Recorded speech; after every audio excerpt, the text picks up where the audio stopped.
कित्येक वर्षापासून पडलेले जुने ब्लाऊज कस्टमरने रिपेअर करून नेलेले आहेत। साडीवरचा ब्लाऊज जर व्यवस्थित नसेल तर आपण साडी ती वापरत नाही।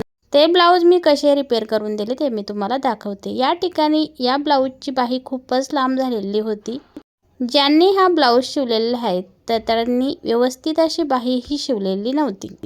तर मी बाहीची समोरची लेस काढून घेतलेली आहे इथं आणि जी शिलाई मारलेली होती ती इथं ओपन करून घेतलेली आहे। बघू शकता सुंदर अशी लेस आहे। ती लेस आपल्याला बाही कमी करून ती लेस समोर लावायची आहे, जी वरची डिझाइन आहे त्या ठिकाणी। बाही जर कमी करायची असेल तर मोंढा खोलीपर्यंत बाहीची जी शिलाई आहे ती ओपन करून घ्यायची आहे। तर बाहीची पूर्ण शिलाई ही उसवून झालेली आहे। जी वरची डिझाइन होती त्याच्या बरोबर जवळ मला ही लेस लावायची आहे, समोर काठावरती। बाही इथं मी सरळ बाजूने ठेवलेली आहे आणि सरळ बाजूने इथं लेस लावणार आहे। समोरची जी पाइपिंग दिसती ती पाइपिंग बरोबर आपली काठावरती आली पाहिजेत।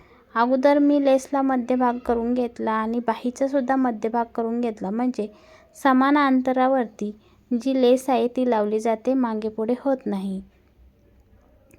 तर काय करायचं, कोणतीही लेस लावताना लेसचा मध्यभाग करून घ्यायचा आहे आणि बाहीचा मध्यभाग करून घ्यायचा आहे। लेसचा मध्यभाग जो आहे तो बाहीच्या मध्यभागावरती ठेवायचा, म्हणजे दोन्ही बाजूला बरोबर लेस लावली जाते। लेस कमीही असली तरी मध्यभागापासून दोन्ही बाजूला लेस समान दिसते।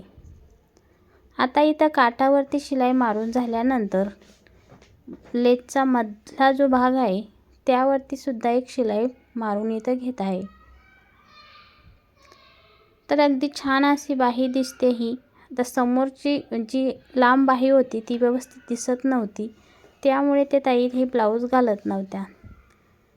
सुंदर अशी इथे आपली बाही तयार झालेली आहे आणि एकदम छान त्यांना हा ब्लाऊज एकदम परफेक्ट बसलेला आहे। अगोदर एवढा फिनिशिंगमध्ये बसत नव्हता।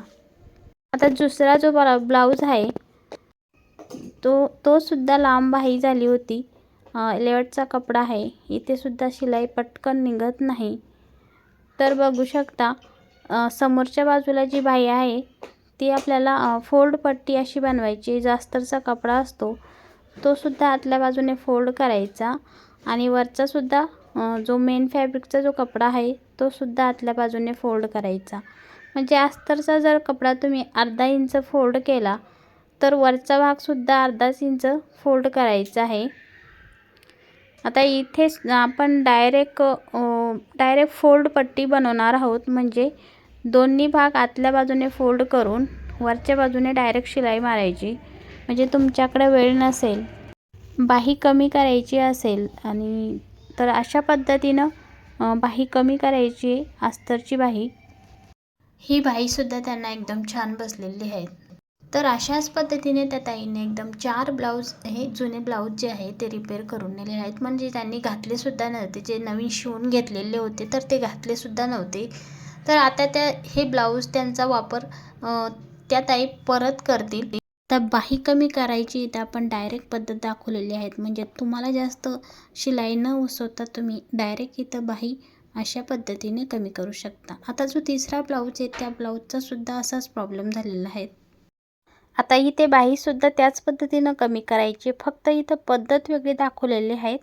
जी आपली फोल्डिंगची पद्धत आहे ती वेगळी दाखवलेली आहे। अगोदर आपण डायरेक्ट फोल्ड केलं होतं दोन्ही भाग, तर या ठिकाणी डायरेक्ट फोल्ड न करता आतल्या शिलाईने इथं बाहीची फोल्डिंग करणार आहोत। तर अगोदर बाही सरळ बाजूने करून घ्यायची आहे आणि जी फोल्ड करण्याची जी पद्धत आहे, आपण जशी क्रॉस पट्टी आतल्या बाजूने शिलाई टाकतो तर तशी शिलाई इथं टाकायची आहे। शक्यतो बाही काय करायची, आपण जी मोंडाची खोली आहे आपली तिथपर्यंत बाहीची शिलाई आहे ती पूर्ण ओपन करायची, म्हणजे आपल्याला जागा मोकळी भेटते आपल्याला शिलाई फोल्डिंगसाठी। जे आपण फोल्ड करतो, आपली जशी क्रॉसपट्टी आपण जशी फोल्ड करतो आतल्या शिलाईची, अगदी त्याच पद्धतीने इथं बाहीसुद्धा फोल्डिंग करायची आहे। तर तुम्हाला जर बाही कमी करायची असेल आणि तुम्हाला एकदम व्यवस्थितपणे जी फिनिशिंग पाहिजे, जी अगोदर आपण ब्लाऊज शिवतो त्याच फिनिशिंगमध्ये तुम्हाला जर बाहीची फिनिशिंग हवी आहे तर तुम्ही अशा पद्धतीने जी फोल्डिंग करायची आहे, जर लांब बाही झालेली असेल तर। आता इथे मी पूर्ण ब्लाऊज ओपन केलेलं नाहीत, फक्त बाहीचा जो भाग आहे तोच फक्त इथं कट करून ओपन केला होता आणि जी आतल्या शिलाईची फोल्डिंग आहे ती इथं केलेली आहेत, बघू शकता तुम्ही. आणि एकदम छान अशी आपली बाही ही सेट झालेली आहे, जशी आपण सुरुवातीला बाही तयार करतो. तर बाही जोडायच्या अगोदर इथं वरची शिलाई तुम्हाला ओपन करायची गरज नाही. तर त्यानंतर आपल्याला दाबटीप मात्र आवश्यक द्यायची आहे. जशी आपण बाहीला दाबटीप देतो अगदी त्याच पद्धतीनं दाबटीप द्यायची आहे. तर या ठिकाणी ज्या बाह्या तुम्हाला दाखवलेल्या आहेत, मागच्या दोन्ही बाह्यांना तुम्ही फोल्ड पट्टीसुद्धा बनवू शकता. जी आपली हातशिलाईची पट्टी असते तशीसुद्धा पट्टी तुम्ही इथं बनवू शकता.